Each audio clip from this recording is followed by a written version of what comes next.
here I am playing Wukong from the game Ravenswatch. It's a new roguelike, similar to Hades, but instead of just having one character and choosing multiple different weapons, you have multiple different characters and you start the game with an entire set of skills. The upgrades you get are kind of similar to the ones you get from the game Hades. Another huge difference is, instead of the game putting you in mini arenas and making you fight multiple enemies to clear the arena, you are put in a huge area with a map. Instead of choosing which of the two ways you want to go, you have lots of options that give you all kinds of different stuff. Another huge difference is there is multiplayer support, so you can play with your friends.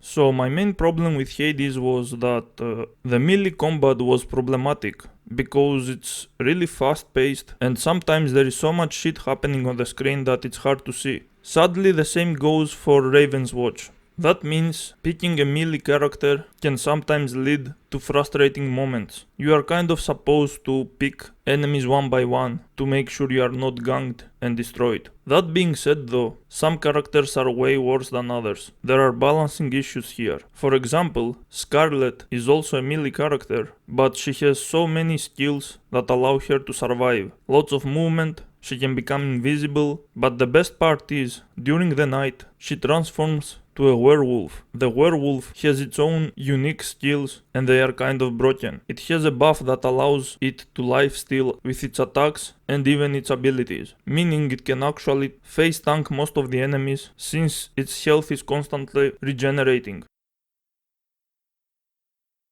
Wukong is another melee character, but he is not nearly as strong, and you even need to unlock him. He has two stances, one that gives him twice the damage dealt and taken, and another one that gives him a little bit of lifesteal, both of which seem to be useless. The first one is bad because you pretty much insta-die when fighting multiple enemies, and it feels like it's only useful when you have staggered enemies and you can go fully on the offensive. The lifesteal stance would have been good if Wukong could actually do some good damage, but he can't. His abilities are nothing special. He has a parry, some kind of multi-strike, some orbs that revolve around him dealing some AoE damage. That being said, since it's a roguelike, there is a progress system where leveling up the characters you are using keeps unlocking new upgrades you can take at your runs, so maybe he becomes better later on. I think the game is kind of decent for its price. I believe they need to add way more characters, way more upgrade options, more stuff on the map,